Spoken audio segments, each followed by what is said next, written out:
Year 3 and 4. Mr. A here, back with story time for another day, and Chapter 4 of King Solomon's Mines. Chapter 4 entitled Tragedy on the Mountain. We slept as best we could, before waking with our torturous thirst still raging. It was then that Ventvögel became agitated, pointing at a row of animal tracks in the sand. "Springboks don't go far from water," he said excitedly, sniffing the air. "I can smell it, Mr. Quatermain." I couldn't see how. "There's not a drop of water in sight," I argued. Sir Henry stroked his long beard thoughtfully. "Perhaps it's on top of the hill, Quatermain," he suggested, looking upwards. The idea hardly seemed credible, but we were too desperate to discount it. We scrambled up the sandy side of the mound until we reached the summit. There, sure enough, was a small pool of water. How it came to be there I will never know, but thank heaven for it. We joyously drank, bathed and filled our water gourds.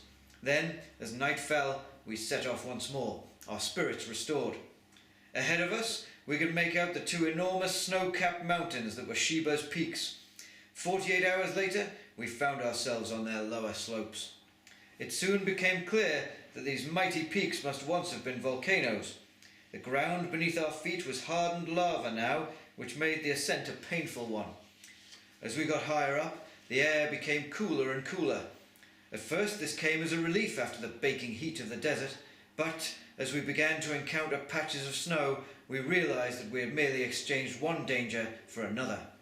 Within a couple of days, the temperature had dropped to something like 10 or 15 degrees below zero. By now, our rations of dried meat were gone, and it seemed like we had escaped death by thirst, only to die of hunger. As dusk approached one night, Umbapa grabbed Good's arm and pointed to what appeared to be a hole in the snow. "A cave!" he cried. We piled into the tiny cavern and huddled together for warmth. We sat for hour after hour through that bitter night, the frost eating into our miserable, starved carcasses. Ventvogel's back was pressed against mine, and as the night wore on, it seemed to get colder and colder, till at last it was like ice. The next morning, as the sun's rays reached the mouth of the cave, they illuminated a terrible sight. There sat the poor fellow, totally immobile, frozen to death. I won't need that South African accent anymore then. Our spirits were laid low after this tragic loss, but we had no choice but to leave our loyal friend to his eternal vigil and set off once again on our mission.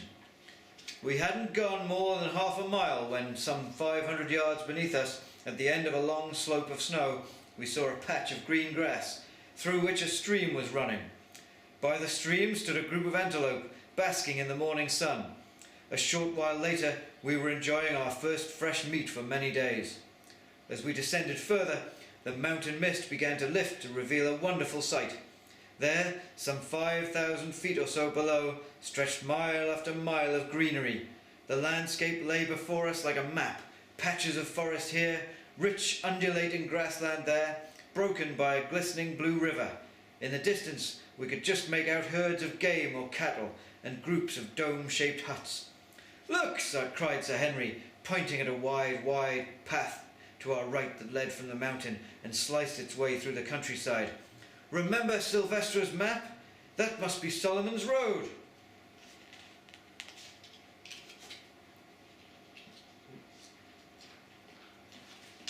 And that's the end of Chapter 4. And there's a picture of the map-like grasslands there.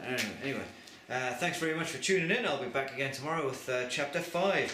Chapter 5 is entitled Kingdom of the Kukuanas. Right, so take care everybody. Have a great day. Bye-bye.